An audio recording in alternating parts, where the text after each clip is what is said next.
store in Monterey Park. They sat in the car and talked for an hour, but they weren't really getting anywhere. Finally, basically, he didn't know what to do anymore, so he pointed the gun at her and told her to drive. Now he switched it from, I'm going to kill myself, I'm going to fucking kill you, drive. So after a while, he had her pull over and let him out at a bar, and she drove away. So he said, so I went to this beer joint and I hung out in. I had the gun in my belt and the sweater on. When I walked in the door and unbuttoned the sweater, here's this big gun. I ordered a beer and 3 people headed for the phone. I just drank my beer and police came and threw the net over me. They showed up at about 8 p.m. and arrested him for kidnapping, suspicion of robbery, and possession of firearm by a convicted felon. Right. Big time parole violation. Of course. Yeah, obviously he couldn't be sent back to prison to complete his life sentence for that parole violation. But he had an understanding parole officer who listened to his story and convinced the district attorney to file lesser charges on him. He was drunk, Your Honor. He was really drunk. Like, really drunk. Like, you've been drunk, right? But, like, really drunk. That's what he was. So, I mean, we've all been there. On February 10th, 1971, he pleaded guilty to one charge of possessing a firearm. That's the kidnapping he dropped. And was sentenced to 4 months in jail. Wow. This is crazy. So then he ends up also getting his parole revoked at that point, though, and he ends up in some program at Chino. So, yeah, the person said it was to interrupt his obvious pattern of self-destruction. Confinement would afford Schwamm, as well as the parole agent, time to formulate an adequate release program and time for him to resolve some of his interpersonal problems. I don't think they're getting resolved. So he's back in prison. He's a menace, but he's almost like just a self-destructive disaster at this point where he just has to fuck up. It's almost like he's like, I've been good for a while, I should fuck up. You know what I mean? He's destructive to a lot of different people. The people, not just himself anymore. I know, I don't even know who to feel bad for anymore, but I know who I do feel bad for. These people, Richard Schwamm, because he goes by Richie always, we'll go with Richards, was a corporate retirement director and a financial advisor at Morgan Stanley in the greater New York City area. Richard Schwamm, owner, RLM Consultants, a computer software company in Atlanta, IT engineer at Air Technology Services in greater Milwaukee, and then finally what's the same one? Oh, no, there's a different one. Retirement plan advisor at Merrill Lynch. 2 Richard Schwabs doing the same job for different companies. I swear we've had somebody from Morgan Stanley before. So I think we have. Lots of people that have the same name. So he gets out of prison on October 6, 1971. His mother picks him up. She gets him a small apartment in Inglewood. Oh, no. Yeah, but the thing is, that's where he wanted to go because it was where he used to be. So he thought that was where he would be. But by then, it's not the same neighborhood it was. Now it's in fucking Ice Cube songs. Right. So that's a problem. His landlady told him about an opening in a freight forwarding company that worked out of a warehouse at the airport. He's from baseball to a warehouse job. I mean, out of an airport, out of prison. I don't know. Christ. He said, maybe. He said, I got all cleaned up, put on a suit, and went down there. I was dressed better than the general manager. I didn't know what kind of job it was. I thought it was sales or something, but I was driving, so I said, where can I start? When can I start? It was about noon, and I started an hour later.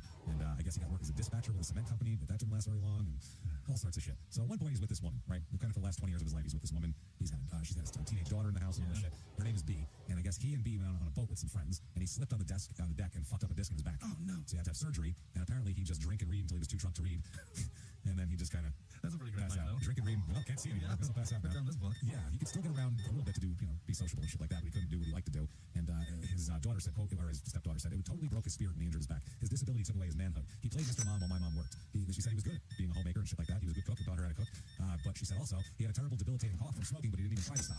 And drinking was constant. From the first Budweiser of the morning to the last 7-Up and whiskey at the end of the night.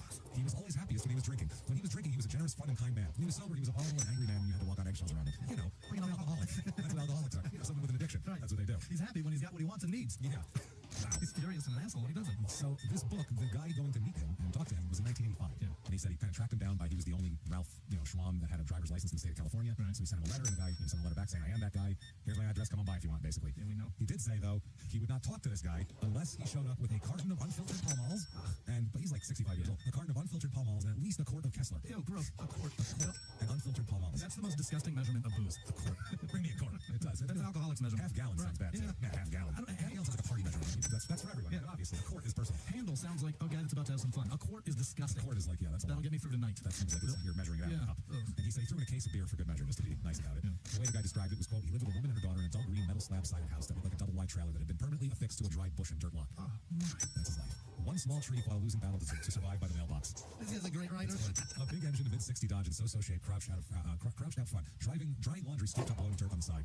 So he said, quote, a whip-thin, tall man, whittled and darkened by the sun, came onto the front steps to watch me get out of my car. Quote, you bring the Kessler and the smokes? You got that booze? So you got the booze, and he did. And he said that basically he didn't have to prod much. I just told him everything, told him the story of his life. He was super proud of it. He said that he had told him over the course of this 2 different versions of what happened, murder and right? So he said, I pestered him into telling the story again because the first 2 were contradictory. Obviously, maybe the third time's a charm. And he said, oh, it definitely wasn't. He said basically he got pissed off. He broke down crying, and he was like, whoa. So he said he didn't know what to do. He let him collect himself for a couple of minutes, and they sat there on their chairs, and then he looked up at him super angrily, Blackie did, and said, quote, that's it, get the hell out of here before I fuck you up. And the guy said, I grabbed my shit and ran to the car because he was ready to fucking start swinging on me. So he goes, I took off. He talked him into almost telling him what really happened. Fuck it, I'm done with you. And then he said, get the fuck away from me. I don't know if he was sober for a minute or what. So yeah, that was it. He said, I never saw him again. Blackie showed up at an Astros game. I want to say it was an Astros-Dodgers game or something. He showed up at an Astros game in 1985, and people knew who he was. Based like old-timers knew who he was. And he was there to say that he was praying for Dickie Fahn every day because Dickie Fahn, their shortstop, got hit in the head with a pitch last year. And he just wanted to make a full recovery. Everybody said he was kind of weird, and you couldn't understand him when he talked because he was so fucking gravelly sounding. Finally, December 15th, 1989, he goes into a hospital in Lancaster, California. He had pneumonia, but then the next day he was told that he was in the end stages of lung cancer.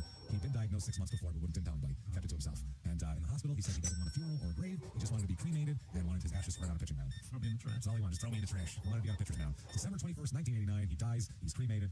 Who knows where he's spread? Can't get enough. Blackie.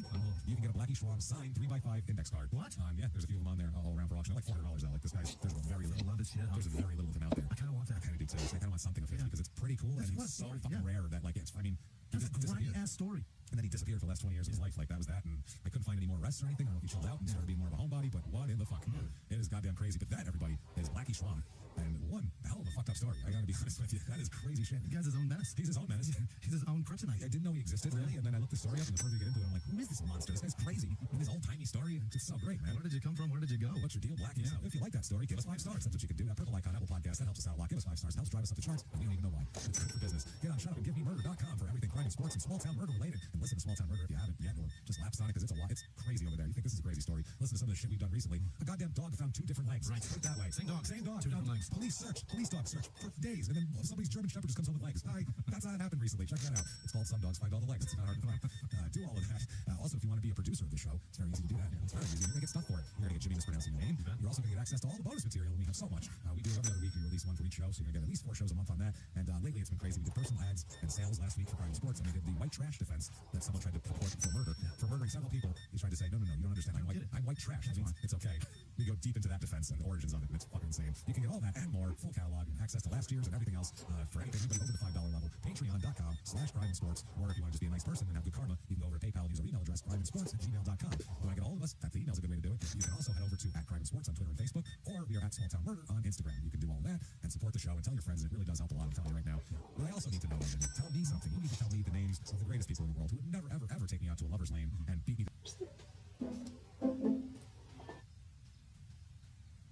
Amount of rubber candies. Housewives of Dallas. Did you want to go? Ignorant, and I was insensitive, and I made a mistake. And I just want to share a little part of my story with you. So when I was 3 years old, my parents immigrated to America without me. They left me behind. And then when I was 6, they put me on a plane by myself, and I landed in America to meet my parents. I knew not a lick of English, not a lick. And I went to school, and people did this thing. They did this thing to me. This is not.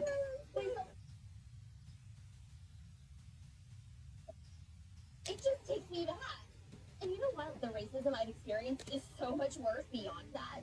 A few weeks ago in the hospital, you won't even believe this. I tried to take care of a patient, and they said, can I have a new doctor that doesn't have coronavirus? First, I was mad, and then I was sad. You know? Like, I'm a strong woman, I'm a doctor. Girl inside me every day. You know what I mean? No, you cried. I cried. I didn't know. I was a child. No, stop saying this is 8 years old. Like, there's just so much racism going on right now. Let's use this opportunity to, like, educate one another and have an open dialogue. Asians are sometimes considered the model minority because we tend not to make a stink about things. This is like a lot from, like, yeah. And I think the time has come.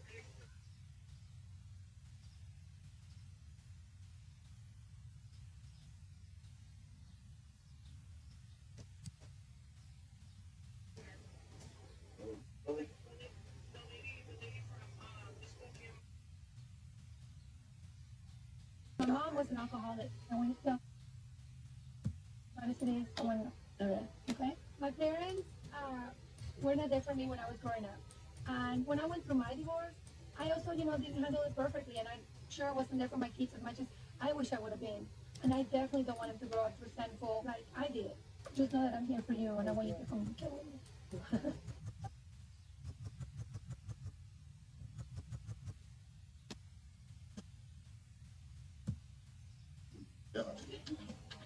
Look at that thigh thing I got in the mail for cellulite. I thought maybe it'll work on my arm. That looks ridiculous. What are you doing? Getting your vents that you wanted cleaned. Well, aren't you something else? Thank you.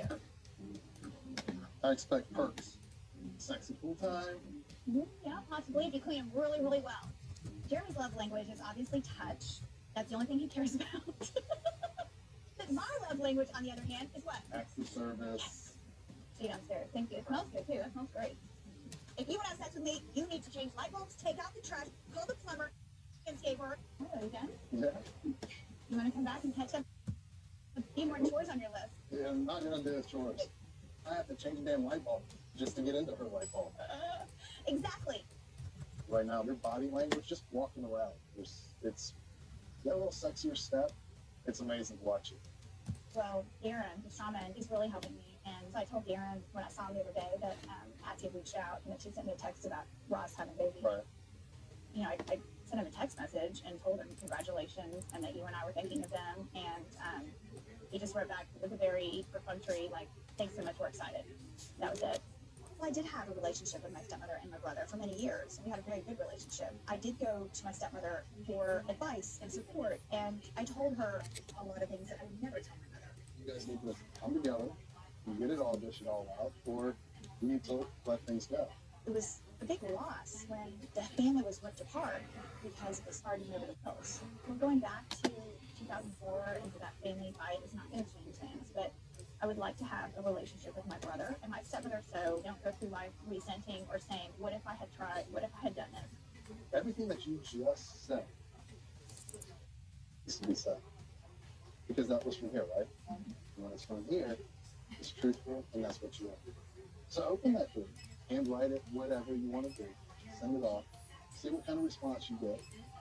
But you have to say exactly what you said to me. You know, This is the reason. You love her. You're your best friend. I will help you.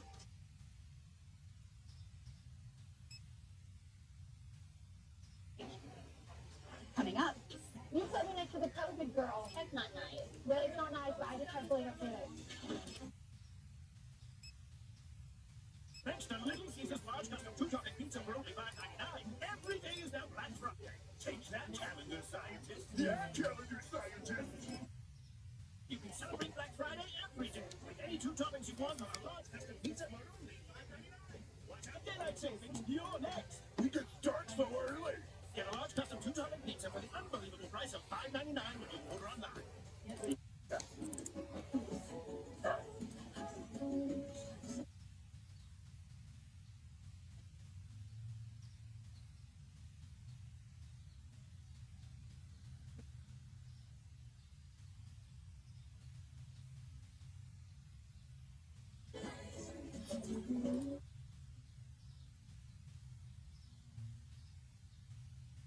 When I was younger, my calling was to play football. But as I grew older, I realized life isn't about knocking people down. It's about lifting them up. At Ram, our calling is to build game-changing trust. So when you find your calling, nothing can stop you from answering.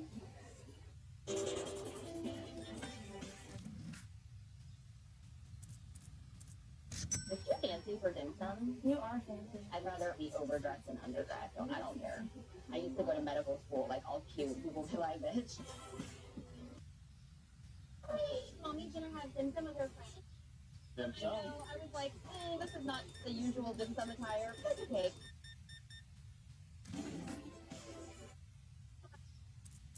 Have dim sum. I'm gonna miss you. I wish you were going. I would like to invite you to come join me and the other lady for dim sum.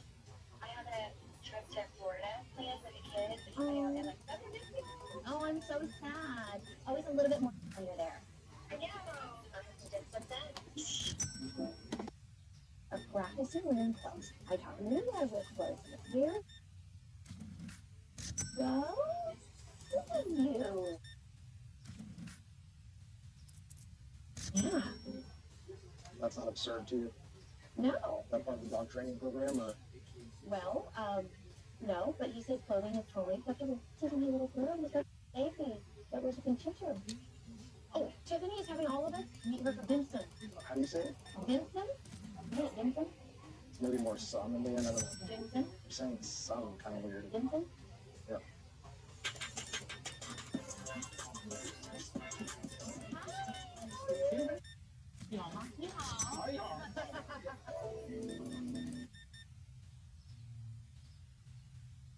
Yes, this is perfect. Does this actually spin? Yeah, that's Oh. the biggest. This is the biggest lazy system I've ever seen in my life. We have about 10 cars Okay. that come in.